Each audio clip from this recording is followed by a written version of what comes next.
শিশু দিবস যেখানে সারা দেশে পালিত হচ্ছে, তার আগেই আমরা একটু পৌঁছে গিয়েছিলাম পুরুলিয়ার জয়চণ্ডী পাহাড়ের কাছে, যেখানে দেখা গেল ছোট ছোট ছেলেরা যেখানে প্রাথমিক শিক্ষাদান করছে, সেই সমস্ত ছেলেরা বাচ্চারা তারা কিন্তু কুটির শিল্প তৈরি করছে। কোনো রকম প্রশিক্ষণ ছাড়াই খেজুর গাছের পাতা থেকে নানা রকমের গৃহ সামগ্রী তৈরি করছে। লক্ষ্য পর্যটকরা যারা আসবেন তারা এই কৃষ্টি, এই শিল্পকলা বাড়ি নিয়ে যাবেন।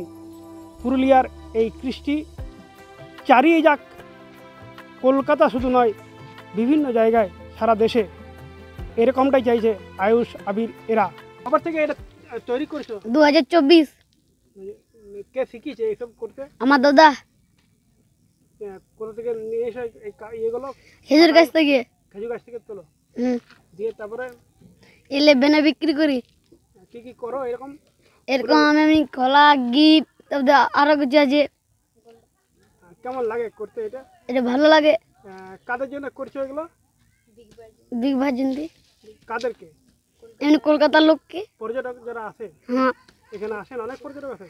আসে এমনি 18 ডিসেম্বরে যেমনি মেলা হয় না, সেই তখন আসে দমে লোক। তুমি পড়াশোনা করো? হ্যাঁ। কোন ক্লাসে পড়ো? 5-এ। পড়াশোনাও করো, এটাও করো? হ্যাঁ। কখন করো এটা? এটা এমনি তখন স্কুল থেকে আসি তারপর তো করি। এটা গাছ আমরা শিখেছি আমার দাদার কিনে, খেজুর গাছ থেকে পাড়ি আমরা। দিয়ে এটা করতে কত সময় লাগে একটা করতে? লাগে 1 ঘন্টার 8 মিনিট হবে।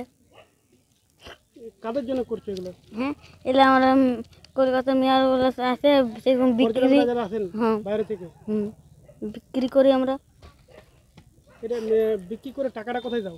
হ্যাঁ, ঘরে দাও। ঘরে? বাবা কি করেন? বাবা কাজ করেন। কি কাজ করেন? মিস্ত্রি। পড়াশোনা করো? হ্যাঁ। কোন ক্লাসে পড়ো? 5-এ। কোন স্কুলে পড়ো? হ্যাঁ, রঘুনাথপুর হাই স্কুল। পড়াশোনা করতে ভালো লাগে না এটা করতে ভালো লাগে? পড়াশোনা করতে ভালো লাগে, এটা করতে ভালো লাগে।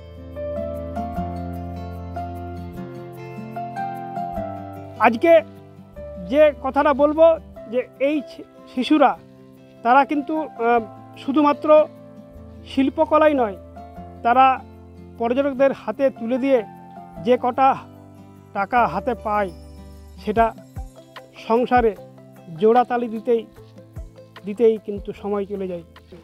না, এটা আমার প্রথমবার। কেমন লাগছে পুরুলিয়ার প্রকৃতি? অসম্ভব লাগছে। মালদা শহর থেকে আমরা এসেছি, শহরের পরিবেশ থেকে একদমই আলাদা। খুবই ভালো লাগছে, এত মনোরম প্রকৃতি আর এত সুন্দর ওয়েদারে আমরা এসেছি। আমরা ভাবতে পারিনি যে এত সুন্দর এক্সপিরিয়েন্স। খুবই সুন্দর লাগছে। আমি অবশ্যই মালদা নিয়ে যাব, সবাইকে দেখাবো যে এদের হাতের কাজ কি সুন্দর, তাদের প্রভাটা কত ভালো। অবশ্যই নিয়ে যাব। রাশিচক্রের আবহে এইভাবেই গ্রীষ্ম, শীত, বসন্ত পার হয়ে যায় জয়চণ্ডী পাহাড়ের পার্শ্ববর্তী এলাকার এই সমস্ত ক্ষুদেদের। পুরুলিয়ার জয়চণ্ডী পাহাড় থেকে গৌতম প্রামাণিক, আর প্লাস নিউজ।